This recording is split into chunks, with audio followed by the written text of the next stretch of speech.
J'ai lancé ma propre entreprise à 14 ans, remboursé mes dettes et acheté une maison comptant. Ensuite, mes parents m'ont poursuivi en justice pour avoir volé la vie que mon frère méritait, selon eux, et ont essayé de saboter ce que j'avais construit. J'ai riposté et je me suis assuré qu'ils le regrettent. Salut Reddit, je vous lis depuis longtemps, mais c'est la première fois que je poste. J'ai pratiquement été élevé par des gens qui pensaient que je leur étais redevable simplement parce qu'ils m'avaient donné naissance. Mais ce n'était pas seulement ça.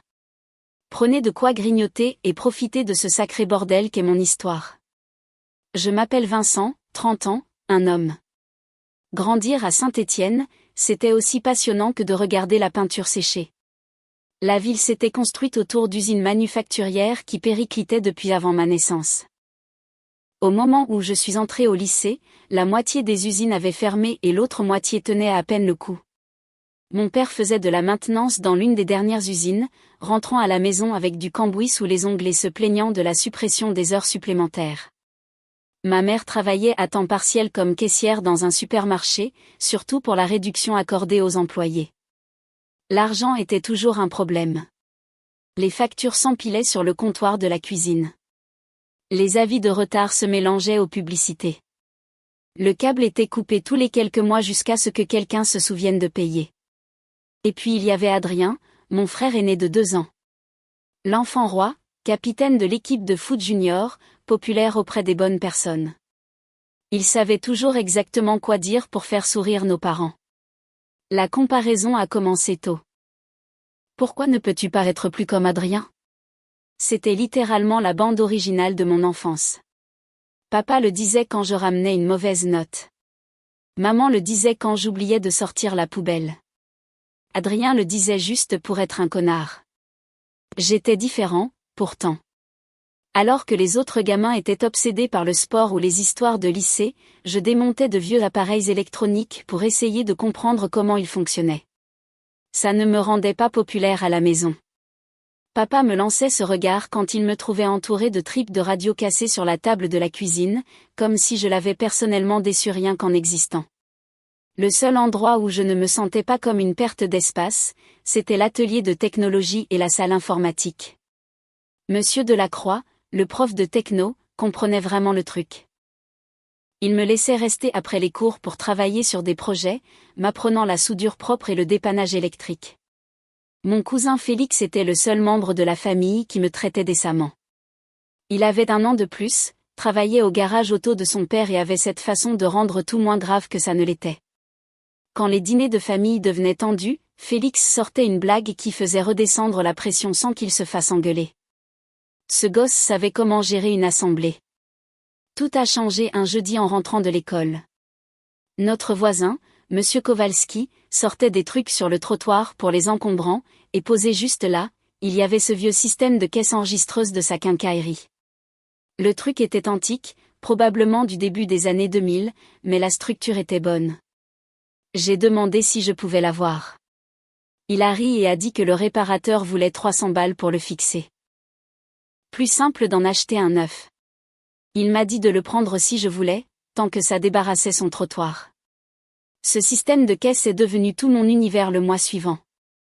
J'ai passé chaque après-midi dans notre sous-sol à le démonter, à lire des manuels techniques trouvés en ligne, à regarder des vidéos YouTube sur des systèmes obsolètes. Notre voisine, Madame Perron, passait parfois la tête pour demander ce que je faisais. C'était une de ces voisines qui savait tout sur tout le monde, curieuse comme pas deux, mais d'une manière qui aidait parfois vraiment. Elle m'apportait des gâteaux et me parlait d'autres personnes du quartier qui avaient des appareils électroniques en panne. Quand j'ai enfin réussi à faire marcher ce système, à taper des transactions test et à les voir se traiter, c'était jouissif. M. Kowalski a vu le système réparé quand il est venu emprunter l'échelle de papa, et il en a parlé au type qui tenait le magasin de pièces auto dans la rue principale. Avant que je m'en rende compte, un mec nommé Eric était à notre porte pour m'offrir 50 € pour jeter un œil au système de caisse de son magasin qui n'arrêtait pas de planter. Je l'ai réparé en 2 heures.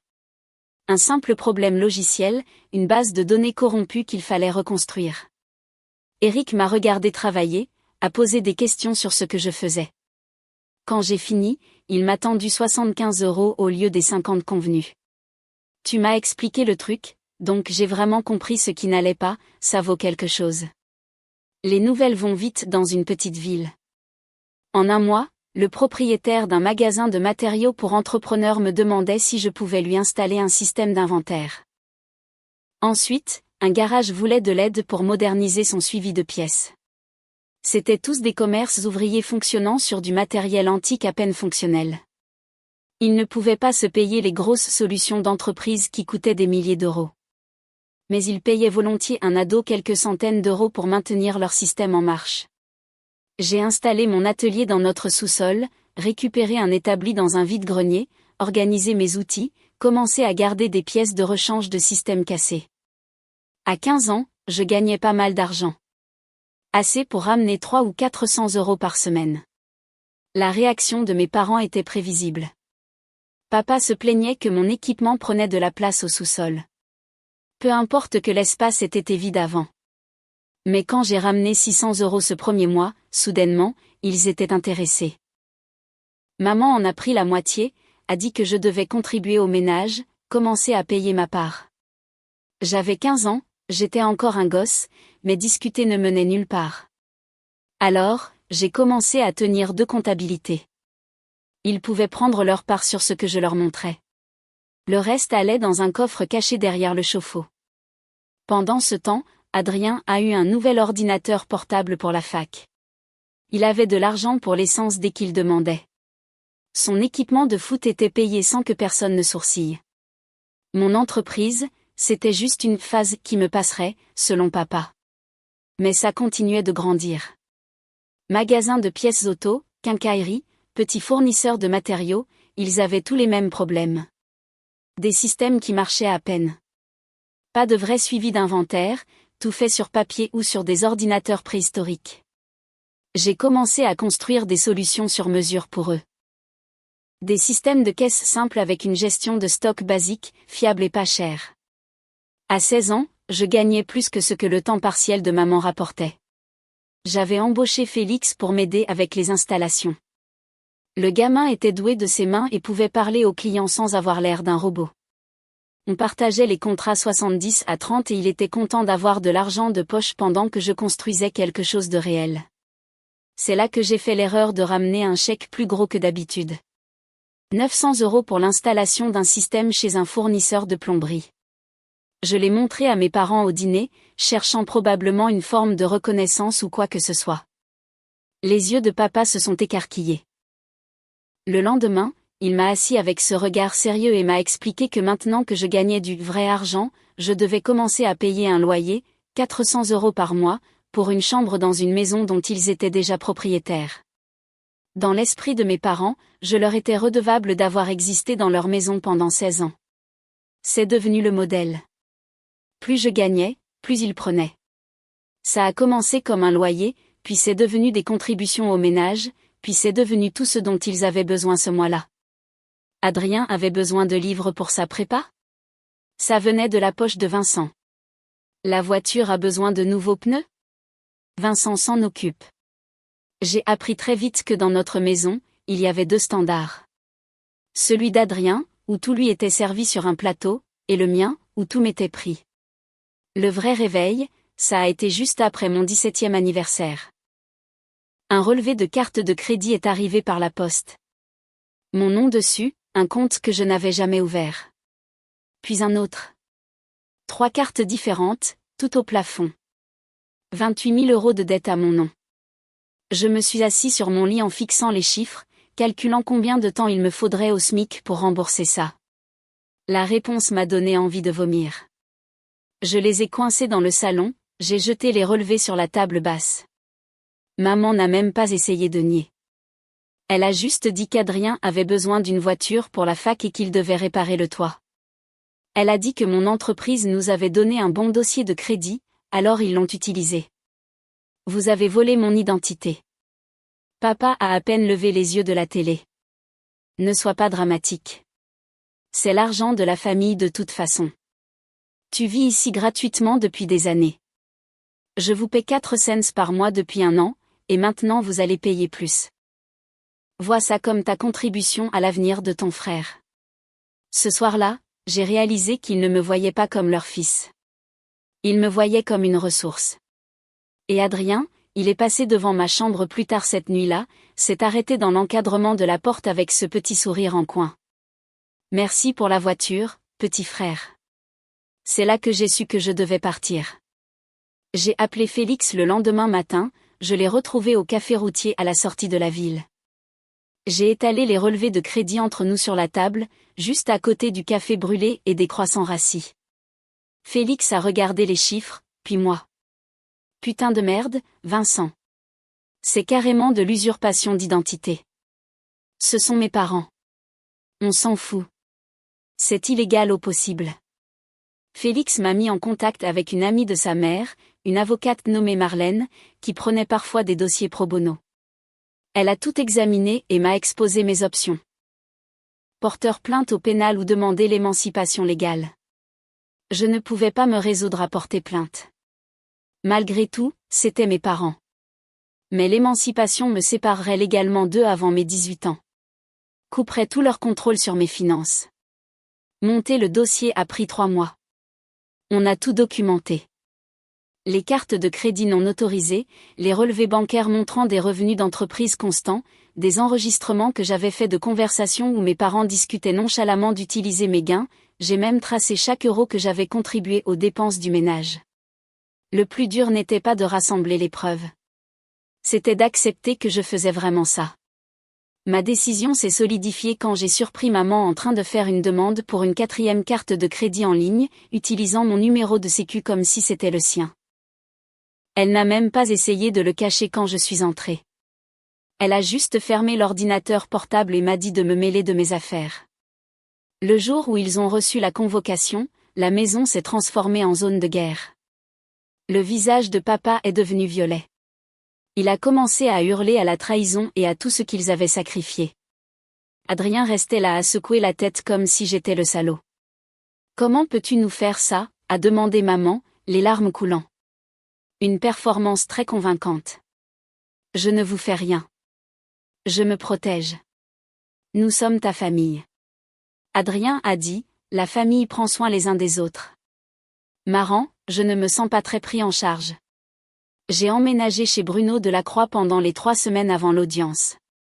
Bruno était le frère aîné de Monsieur Delacroix, un électricien à la retraite qui vivait seul dans une maison trop grande pour une personne. Je dormais sur son canapé, je gérais mon entreprise depuis son garage et j'essayais d'ignorer les appels constants de mes parents exigeant que je rentre à la maison. Ils ont tout essayé. Appeler mes clients. Débarquer chez Bruno en prétendant que je leur avais volé de l'argent. Ils ont même demandé au prêtre de la famille de m'appeler pour me parler d'honorer mes parents. L'audience au tribunal a été rude. Maman a joué la mère dévastée à la perfection. Pleurant sur son fils troublé qui avait toujours été difficile. Disant qu'il n'avait pris le contrôle de mes finances que pour m'aider puisque je n'étais qu'un gosse qui ne comprenait rien à l'argent. La juge a examiné chaque document, regardé les cartes de crédit non autorisées, écouté les enregistrements, lu les relevés bancaires. Quand elle a rendu son verdict, elle n'y est pas allée de main morte. Elle a dit que la cour voyait clairement une exploitation financière qui rendait la cohabitation impossible. Elle a accordé la requête. À 17 ans, j'étais légalement adulte. Bruno m'a aidé à trouver un endroit où vivre. Un studio aménagé au-dessus d'un garage derrière un vieil entrepôt dans la zone industrielle de la ville. J'ai déposé les papiers pour établir Valentini System comme une vraie entreprise. J'ai ouvert des comptes bancaires que mes parents ne pouvaient pas toucher. La réalité a frappé fort. Après le loyer et les dépenses professionnelles, presque chaque euro partait dans les paiements minimums de cette dette. J'ai fait un tableau Excel pour tout suivre. Projection initiale pour tout rembourser, 6 ans. 6 ans de ma vie à payer pour leur choix. Ma famille a coupé tout contact. Adrien a bloqué mon numéro. Mes parents refusaient de me reconnaître. Ce premier Noël, j'ai mangé du poulet de station-service dans mon appart et travaillé sur un système de caisse pour une quincaillerie dans la ville voisine. Madame Perron s'est pointée avec une assiette de nourriture, par contre.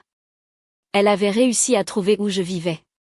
Elle n'a pas posé de questions, m'a juste tendu l'assiette et m'a dit qu'elle avait gardé mon courrier qui continuait d'arriver à mon ancienne adresse. Félix passait la plupart des week-ends avec des snacks et des histoires des dîners de famille auxquels je n'étais pas invitée. Il me tenait au courant des drames. Il ne m'a jamais mis la pression pour me réconcilier, il continuait juste à venir, ce qui signifiait plus qu'il ne le savait probablement. 8 mois après mon émancipation, le propriétaire d'une chaîne moyenne de pièces auto m'a approché pour refondre tout leur système. 5 sites, tous tournant sur des installations antiques différentes. Aucun ne communiquant avec les autres. Il voulait un suivi d'inventaire unifié et un système de caisse moderne. C'était bien au-delà de tout ce que j'avais fait avant. Mais je ne le lui ai pas dit. Je lui ai juste donné un prix et un délai. Puis j'ai passé les 3 semaines suivantes à apprendre tout ce que je pouvais sur les systèmes réseau et les bases de données centralisées. Félix aidait pour les installations physiques pendant que je gérais la partie logicielle. On a travaillé nuit et week-end à tester et retester jusqu'à ce que tout tourne rond. Quand ce système a été mis en ligne et a vraiment fonctionné, j'ai réalisé que je voyais trop petit. Ces commerces ouvriers avaient besoin de vraies solutions, pas juste de pansements sur du matériel mourant. Ils avaient besoin de systèmes construits spécifiquement pour leur flux de travail. J'ai complètement pivoté. J'ai commencé à me concentrer exclusivement sur des systèmes de caisse et d'inventaire robustes pour les magasins industriels et techniques. Je me suis bâti une réputation pour des systèmes qui étaient par balle et pratiques, des installations solides et fiables qui aidaient les magasins à mieux tourner. À 18 ans, j'avais plus de travail que je ne pouvais en gérer seul. J'ai embauché 2 gars de l'IUT qui savaient vraiment ce qu'ils faisaient.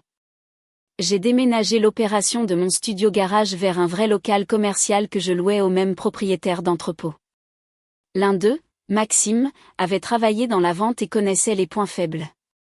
Il suggérait des fonctionnalités auxquelles je n'aurais pas pensé. Des touches rapides pour les articles courants, des rapports de fin de service qui avaient vraiment du sens. Ça rendait les systèmes meilleurs. Le journal économique du département voisin a fait un petit article sur les entreprises locales utilisant des solutions technologiques sur mesure. Ils ont mentionné ma boîte, ce qui a amené plus de clients des villes environnantes. J'ai été invité à parler à un salon des petites entreprises sur les solutions technologiques abordables. Après ma présentation, un représentant d'entreprise m'a approché avec une offre d'acquisition. Il voulait me racheter, transformer mes systèmes en un produit qu'il pourrait vendre. Le chiffre était tentant. Ça aurait effacé ma dette et même plus. J'ai passé environ 10 minutes à considérer la chose avant de dire non. Ce n'était pas juste une entreprise. C'était la preuve que tous ceux qui m'avaient laissé tomber avaient tort. Vers 19 ans, j'ai commencé à m'intéresser à la menuiserie. Travailler de mes mains sur des projets non numériques m'aidait à me vider la tête. J'ai construit un établi, puis une table basse, puis de petits meubles pour des amis. L'entreprise continuait de croître régulièrement. Plus de clients, plus de systèmes, une meilleure réputation. J'ai commencé à me spécialiser dans des industries spécifiques, magasins de pièces auto, fournisseurs de matériaux, fournisseurs d'équipements industriels. J'ai construit des modèles que je pouvais personnaliser au lieu de repartir de zéro à chaque fois.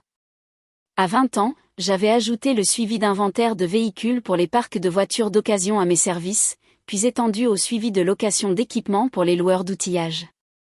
Chaque ajout s'appuyait sur le précédent, créant ce réseau de commerce technique qui avait tous besoin de solutions similaires. Les paiements de la dette restaient constants, cependant. Chaque mois, des centaines d'euros disparaissaient en intérêts et en capital. Regarder ce chiffre baisser lentement alors que mon entreprise grandissait était frustrant. J'ai commencé à tenir un deuxième tableau Excel juste pour suivre le remboursement de la dette. Je le mettais à jour chaque semaine, calculant combien de clients il me faudrait pour doubler mes paiements, combien de mois ça gagnerait, mais je continuais à charbonner. Je vivais chichement, travaillais dur, économisais ce que je pouvais. Félix me gardait connecté aux nouvelles de la famille, que je le veuille ou non. Adrien s'était fait virer de la fac pour tricherie. Il était retourné vivre à la maison. Les parents se disputaient constamment à propos de l'argent. Maman a pris des heures sup. L'usine de papa a eu plus de licenciements. Leur maison tombait en ruine. Le toit fuyait. La chaudière rendait l'âme. Une partie de moi se sentait mal. Une petite partie. Le reste se souvenait des 28 000 euros de dettes frauduleuses. Madame Perron passait parfois à mon atelier avec de la nourriture, trouvant toujours une excuse comme quoi elle était dans le quartier. Elle mentionnait nonchalamment avoir vu mes parents au supermarché, à quel point ils avaient l'air fatigués. Vers 21 ans, j'ai commencé à aller au stand de tir le week-end. Un truc que Félix m'a fait découvrir. Il y a quelque chose d'apaisant dans la concentration requise pour le tir sur cible. Tout le reste disparaît quand on essaie de toucher le centre à 25 mètres. La vraie percée est venue quand j'ai décroché un contrat avec une chaîne régionale de quincaillerie. 12 sites, tous ayant besoin d'une refonte système. Le plus gros projet que j'ai jamais pris. J'ai embauché 3 personnes de plus pour aider à gérer la charge de travail.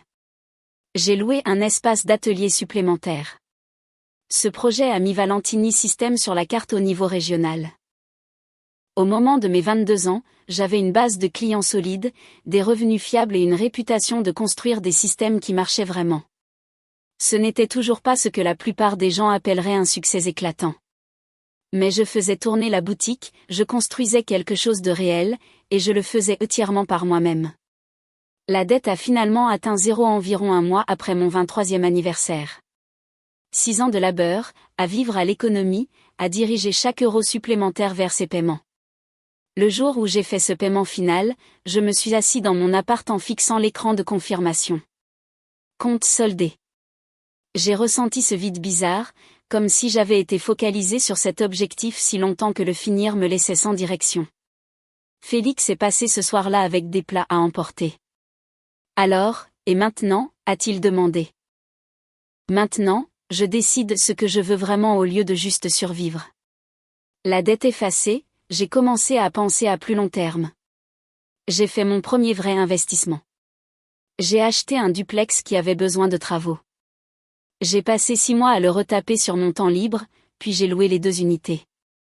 Un revenu passif régulier qui pourrait survivre si mon entreprise traversait une mauvaise passe.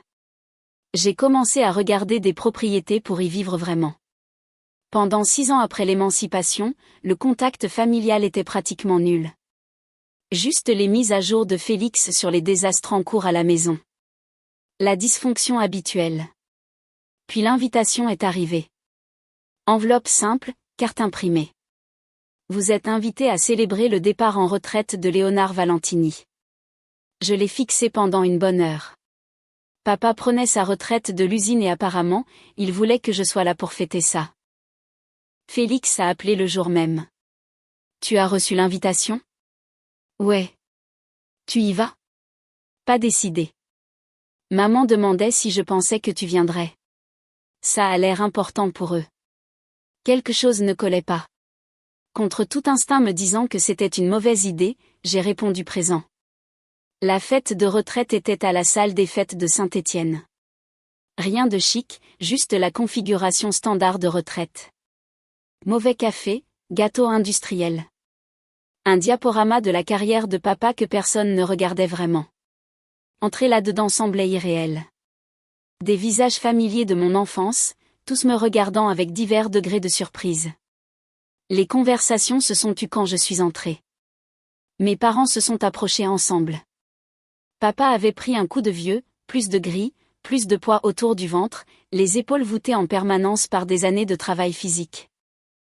Maman avait cette même apparence soigneusement entretenue, coiffée, maquillée, mais portant cette expression pincée comme si la vie l'avait déçue. Vincent, content que tu aies pu venir, a dit papa, formel, distant.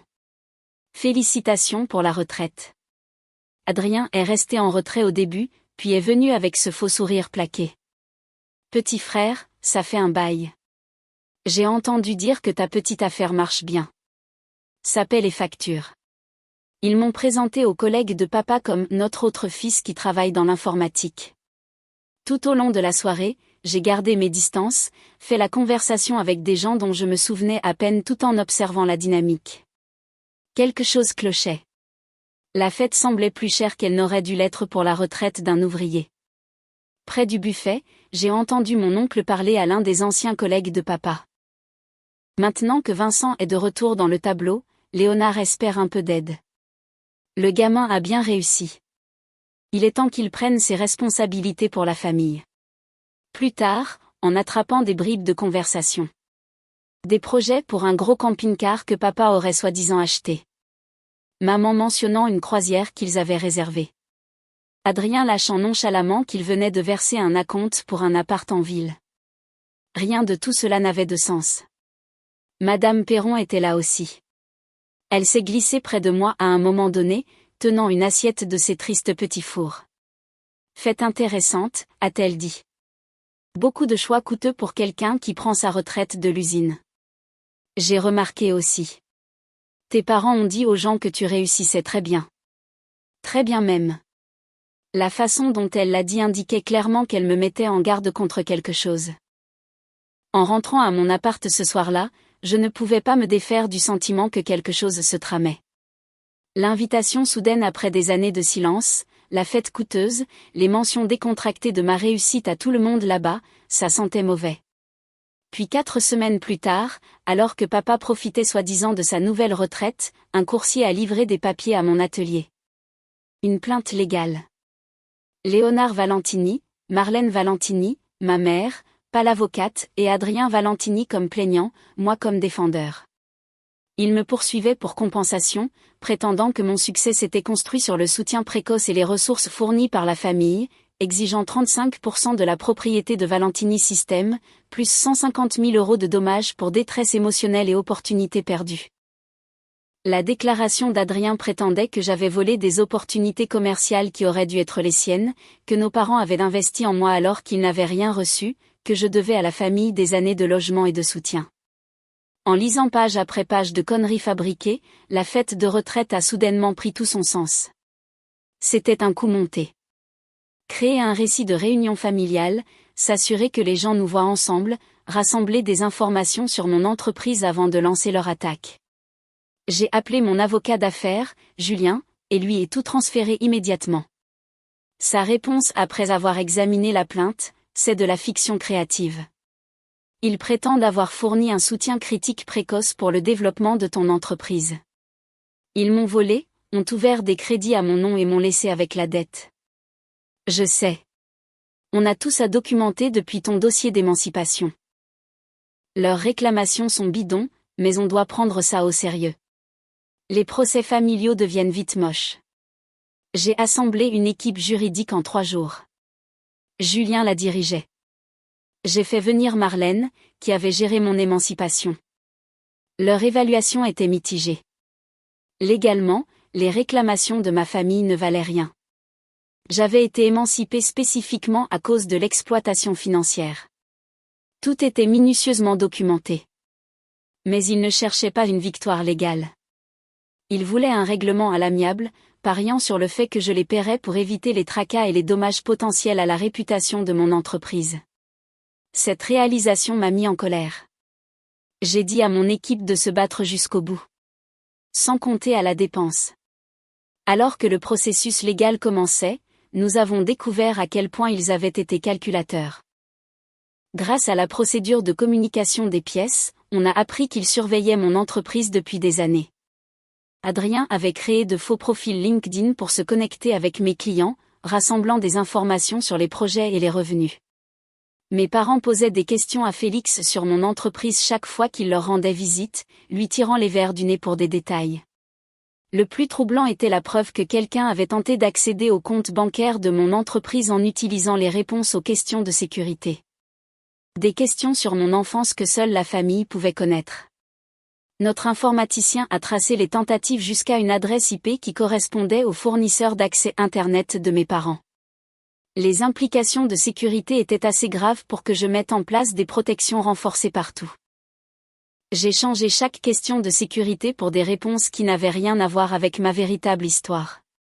Félix s'est senti très mal quand il a découvert qu'ils avaient utilisé des informations qu'il avait mentionnées nonchalamment. Je ne savais pas. Il demandait juste comment tu allais, et je pensais qu'il s'intéressait vraiment. C'est pas ta faute. Ils sont doués pour manipuler les gens. Le coup émotionnel était pire que l'émancipation ne l'avait été. J'avais passé 6 ans à construire une vie complètement séparée d'eux. Prouver que je pouvais m'en sortir seule. Maintenant, ils essayaient de revenir de force.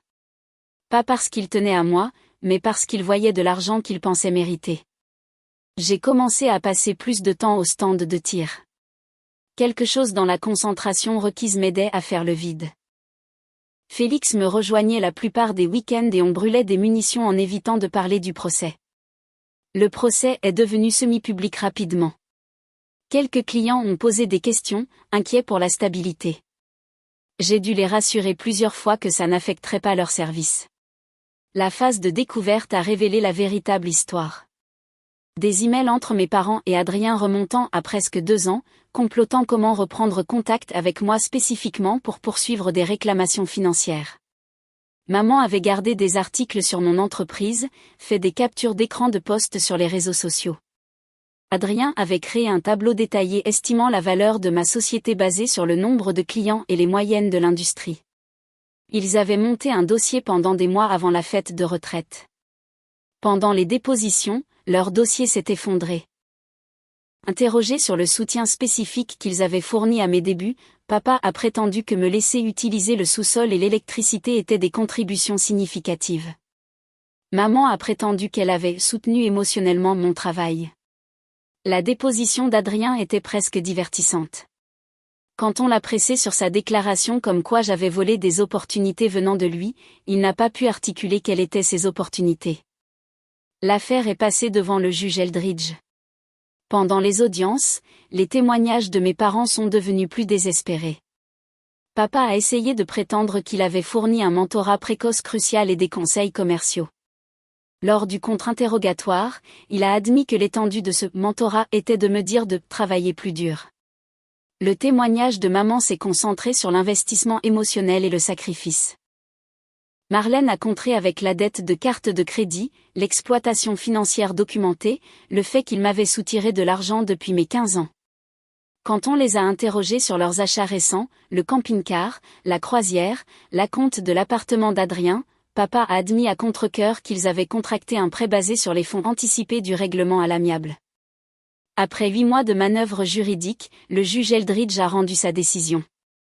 Il a rejeté l'affaire entièrement avec un avis sévère qualifiant les réclamations de ma famille de démontrablement fausses et potentiellement frauduleuses. Il les a condamnés à payer mes frais juridiques et les dépens. Le total les forcerait probablement à vendre leur maison. À la sortie du tribunal, Adrien a essayé de m'approcher. La sécurité a bougé pour l'intercepter, mais je leur ai fait signe de laisser faire. C'est ridicule, Vincent. On est de la famille. La famille ne commet pas d'usurpation d'identité. Tu vas vraiment les laisser perdre leur maison? Je ne fais rien du tout. Ils se sont fait ça tous seuls. Papa se tenait près de là, l'air vaincu. On t'a élevé. On t'a tout donné. Non, vous m'avez tout pris. En m'éloignant du tribunal, je ne ressentais rien. Juste du vide. Félix m'a rejoint dans un resto plus tard. On a mangé et regardé le baseball à la télé au-dessus du comptoir. La famille va être en miettes maintenant, a-t-il dit. Ils ont toujours été en miettes. Les mois après le procès ont été étranges, victoire légale complète, mais je gérais encore une colère persistante et ce sentiment bizarre de perte. Je me suis jetée dans le travail, j'ai pris de plus gros projets, je me suis étendue sur de nouveaux marchés, j'ai commencé à offrir des contrats de maintenance, j'ai construit une équipe de 6 personnes compétentes, j'ai acheté un projet de rénovation, un Ford F-150 de 1985 qui roulait à peine. J'ai passé mes soirées et mes week-ends dans mon garage à le démonter et le remonter. Il y a une satisfaction à ramener un véhicule mort à la vie. Madame Perron passait parfois, m'apportait à manger, demandait comment avançait la restauration. Elle ne mentionnait jamais ma famille sauf si j'en parlais le premier. Elle continuait juste d'être une présence bienveillante sans en faire tout un plat. Valentini System a continué de croître régulièrement. J'ai commencé à recevoir des appels de 3-4 villes plus loin. J'ai même décroché un client dans un autre département qui avait entendu parler de notre travail. Puis est venu l'appel à 23h un jeudi. La chaîne régionale de quincaillerie, 12 sites, mon plus gros contrat, tout leur système était en panne, inventaire bloqué, terminaux de vente gelés, gros week-end en approche, et ils étaient au point mort. Venez ici tout de suite, a dit le directeur régional. Pas de politesse, juste de l'urgence. J'ai attrapé mon kit d'urgence, appelé Félix et un de mes développeurs. Je les ai rejoints au site principal en 1 heure. L'endroit était un chaos. Personnel frustré, clients qui s'accumulaient, caisses affichant des codes d'erreur que je n'avais jamais vus. Les enjeux étaient clairs. Perdre ce client, et le mot se répandrait dans la communauté d'affaires. Après le procès, je ne pouvais pas me permettre qu'une histoire du genre « Les systèmes de Vincent ont planté grave » circule. On a fait nuit blanche, débogage de code, échange de matériel, restauration de sauvegarde datant de 3 jours. Vers 4 heures du matin, on a trouvé le problème. Une surcharge électrique massive due à un orage de nuit plus tôt avait grillé le serveur principal. Ils avaient ignoré ma recommandation d'installer un meilleur onduleur 6 mois plus tôt. Peu importait à qui la faute. C'était ma responsabilité. Il a fallu reconstruire la base de données à partir de zéro. Vérifier manuellement que chaque code produit correspondait au compte d'inventaire. Félix courait entre les sites pour vérifier leurs terminaux de secours pendant que je travaillais. Maxime a appelé des employés malades pour venir aider à recompter le stock. À 7 heures du matin, on a tout fait marcher. Le magasin a ouvert à l'heure. Le directeur régional m'a serré la main, épuisé mais soulagé. Tu as assuré. Ça compte. En rentrant chez moi alors que le soleil se levait, j'ai réalisé quelque chose. Ce n'était plus de la chance. Je pouvais gérer de vrais problèmes. Je dirigeais une vraie entreprise. Le gamin qui avait commencé dans le sous-sol de ses parents était loin. Vers 25 ans, j'ai commencé à regarder sérieusement l'immobilier. Je voulais quelque chose qui soit à moi au lieu d'être juste locataire. J'ai trouvé une petite maison sur 1 hectare à l'extérieur de la ville. Rien de chic. Construite dans les années 60, besoin de travaux, mais avec de bonnes bases. Le prix était raisonnable, et j'avais assez économisé pour l'acheter directement. Pas d'hypothèque, je suis juste entrée et j'ai fait un virement.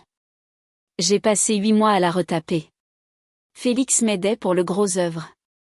On passait les week-ends à poser du placo ou installer des placards. Quand la maison a été finie, j'ai organisé une petite fête. Juste mon équipe de travail, Félix, des amis du stand de tir.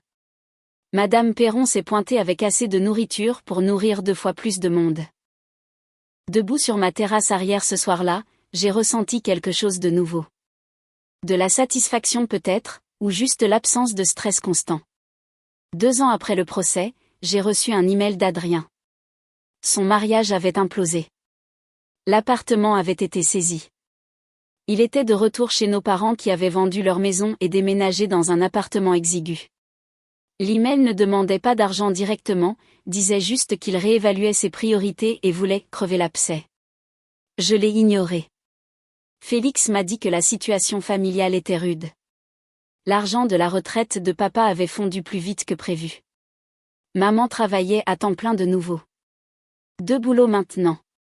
Adrien n'arrivait pas à garder un emploi stable. Continuait de se faire virer pour des problèmes d'attitude. J'écoutais mais je ne réagissais pas. Leurs problèmes n'étaient pas les miens. J'ai commencé à fréquenter quelqu'un vers cette époque. J'ai rencontré une femme nommée Karine à un cours de menuiserie. Elle était ingénieure. Elle avait sa propre vie. On a commencé à se voir. Doucement. L'entreprise a franchi une étape à 26 ans. Sans compte clients actifs dans 3 départements, embauché 2 personnes de plus, agrandi l'espace d'atelier, commencé à offrir des programmes de formation pour les entreprises sur la maintenance de leur propre système. Les choses avec Karine sont devenues sérieuses progressivement. Elle a emménagé, a apporté ses propres outils, a pris la moitié de l'espace de travail du garage, a fait de l'endroit une vraie maison. Madame Perron a commencé à nous rendre visite à tous les 2. Elle et Karine s'entendaient super bien. À 27 ans, Valentini System avait assez grandi pour que je puisse prendre du recul sur les opérations quotidiennes. Je me concentrais sur la vue d'ensemble. La vie s'était stabilisée. Travail la semaine, projets et loisirs le week-end, voyages occasionnels avec Karine, des trucs normaux. L'entreprise a dépassé les 150 clients actifs cette année-là. Madame Perron mentionnait voir ma mère au supermarché parfois. Disait qu'elle avait l'air fatiguée, usée. Je ne me sentais pas mal pour ça. Ils avaient fait leur choix. J'avais fait les miens. À 28 ans, Valentini System était rentable et en croissance. La maison était payée. Le pick-up tournait comme une horloge. Karine et moi étions ensemble depuis 2 ans. Tout ce que j'avais construit fonctionnait. Puis Félix a appelé un mardi matin plus tôt que d'habitude. Faut que t'entendes ça. Adrien travaille pour Ordi Solutions maintenant. Ordi Solutions était mon plus gros concurrent. Service similaire, mais plus cher et vendait des fonctionnalités dont les clients n'avaient pas besoin. Alors, il appelle tes clients pour leur proposer des packs de migration pour passer chez Ordi. Il utilise les informations qu'il a obtenues lors de la découverte du procès. Liste de clients, détails des projets, tout. Je suis resté assis là à assimiler l'info. Ces informations étaient sous scellés. Apparemment, il avait gardé des copies avant qu'elles ne soient scellées. Maintenant il les utilisait pour braconner mon business. C'était différent du procès. C'était Adrien essayant activement de détruire ce que j'avais construit en utilisant ma propre liste de clients contre moi. J'ai appelé Julien immédiatement. Il a confirmé que bien qu'éthiquement douteux, Adrien n'avait techniquement violé aucune loi pénale immédiate sans preuve directe de vol de données, mais c'était de la concurrence déloyale. Les informations de la découverte avaient été en sa possession avant d'être scellées. On peut l'arrêter ? Pas facilement. On peut envoyer des mises en demeure, mais il prétendra que c'est de la prospection normale. Au cours des 2 semaines suivantes, 3 clients ont appelé pour poser des questions sur les offres d'Ordi Solutions. Adrien leur disait que Valentini System était financièrement instable, cherchait à vendre. Qu'il devrait changer avant que la boîte ne coule. Que des mensonges, mais efficaces si on ne savait pas mieux. Je suis passé à l'offensive. J'ai contacté chaque client personnellement en face à face. J'ai emmené Félix sur les installations. On a passé 2 semaines à visiter les ateliers, à faire des démos de nouvelles fonctionnalités, à offrir des extensions de garantie gratuitement. La plupart des clients ont apprécié le contact direct. Plusieurs ont mentionné que les appels d'Adrien semblaient désespérés, ce qui les rendait méfiants. Mais Adrien n'avait pas fini. Il a commencé à répandre des rumeurs comme quoi Valentini System était sous enquête pour fraude. Complètement fabriqué, mais dommageable. Madame Perron en a entendu parler par quelqu'un à son église. Elle m'a appelé immédiatement pour me prévenir, mais la propagation de la rumeur s'est retournée contre lui. Un de mes clients, Eric de la chaîne de pièces auto, m'a appelé après avoir entendu les rumeurs. Il avait vérifié auprès du greffe et des associations de consommateurs. Rien dans le dossier sur moi du tout. J'ai expliqué la situation familiale, le procès, toute l'histoire. Ton propre frère essaie de couler ta boîte ? Long silence. C'est vraiment bas. Je vais passer quelques coups de fil. En 1 semaine, la communauté d'affaires avait passé le mot sur les tactiques d'Adrien. La réputation d'Ordi Solutions a pris un coup juste pour l'avoir employé. Plusieurs propriétaires de magasins m'ont appelé spécifiquement pour dire qu'ils avaient envoyé bouler Adrien immédiatement. Le coup d'Adrien a échoué. Pire qu'échoué, ça a renforcé ma position. Des clients qui étaient occasionnels sont devenus fidèles. De nouveaux clients m'ont approché spécifiquement parce qu'ils avaient entendu comment j'avais géré ça. Ordi Solutions a viré Adrien après 6 semaines. La vraie victoire est venue 3 mois plus tard. Le directeur régional de l'une des plus grandes entreprises de location d'équipements du Grand Est a appelé pour un partenariat. Ils avaient entendu parler de nous par la communauté d'affaires. Cette situation nous a montré que vous avez de l'intégrité, a-t-il dit pendant notre réunion. Intéressé par un contrat pour 43 sites ? La plus grosse opportunité que j'ai jamais eue. On a négocié pendant 2 semaines. L'accord final était un contrat de 3 ans renouvelable. Un chiffre d'affaires qui doublerait la taille de mon entreprise. Je l'ai signé un vendredi après-midi. Je me suis assis dans mon bureau après, regardant le contrat, essayant de réaliser ce qui venait de se passer. 2 semaines plus tard, un email est arrivé de la DGCCRF, répression des fraudes. Plainte formelle déposée contre Valentini System alléguant des pratiques d'installation dangereuses et tromperies envers les clients. Signalement anonyme. Enquête requise avant que les contrats puissent avancer. Mon estomac s'est noué. J'ai appelé Julien immédiatement. On doit régler ça vite. On a creusé. La plainte citait des projets spécifiques d'il y a 3 ans. Des détails sur la structure de mon entreprise à ses débuts. Mentionnait l'atelier en sous-sol chez mes parents. Des infos que seul quelqu'un avec une connaissance interne pouvait avoir. C'est ta famille, a dit Julien. Oui, bien sûr que c'était eux. Ces gens n'abandonnent jamais. J'ai déposé une réponse détaillée avec documentation prouvant que chaque installation respectait les normes, inclus des témoignages clients, montré que notre dossier de sécurité était impeccable. La commission a enquêté pendant 2 semaines. La plainte a été rejetée comme non fondée. Pas de preuves. Source anonyme avec rancune apparente contredite par une documentation extensive. Même après tout, ils essayaient encore d'atteindre ma vie et de détruire ce que j'avais construit. Encore un échec. Le soutien de la communauté d'affaires a renforcé ce que je savais. La réputation ne se construit pas sur ce que votre famille dit de vous. Elle se construit sur ce que vous faites réellement. L'expansion de l'entreprise s'est faite rapidement après ça. J'ai embauché plus de gens en 3 mois.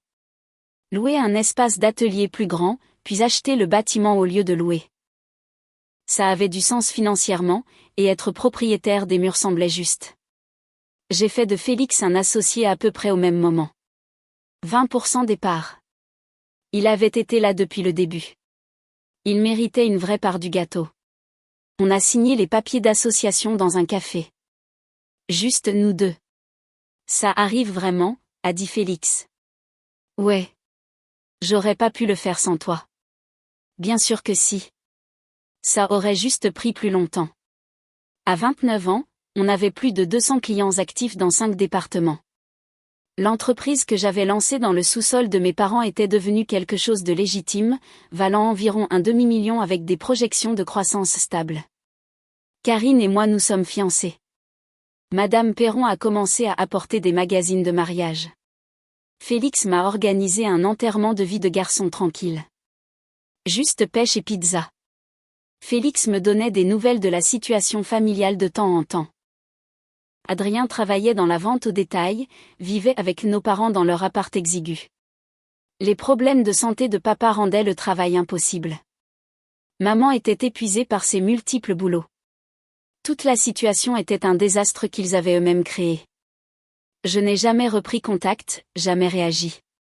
Debout dans mon atelier un soir, j'ai réalisé que la meilleure vengeance est de construire quelque chose que personne d'autre ne peut toucher. Papa a essayé de me contacter une fois via Madame Perron. Voulait parler, se réconcilier. L'a supplié de me convaincre de leur donner une chance. Pas intéressé, lui ai-je dit. Certains ponts, une fois brûlés, doivent rester des cendres. À 30 ans, j'avais ce vers quoi j'avais tendu, une entreprise prospère, une bonne relation et des gens autour de moi qui tenaient à moi. Si vous avez aimé cette vidéo, s'il vous plaît cliquez sur le bouton s'abonner. Ça aide vraiment la chaîne et nous aide à vous apporter plus de meilleures histoires.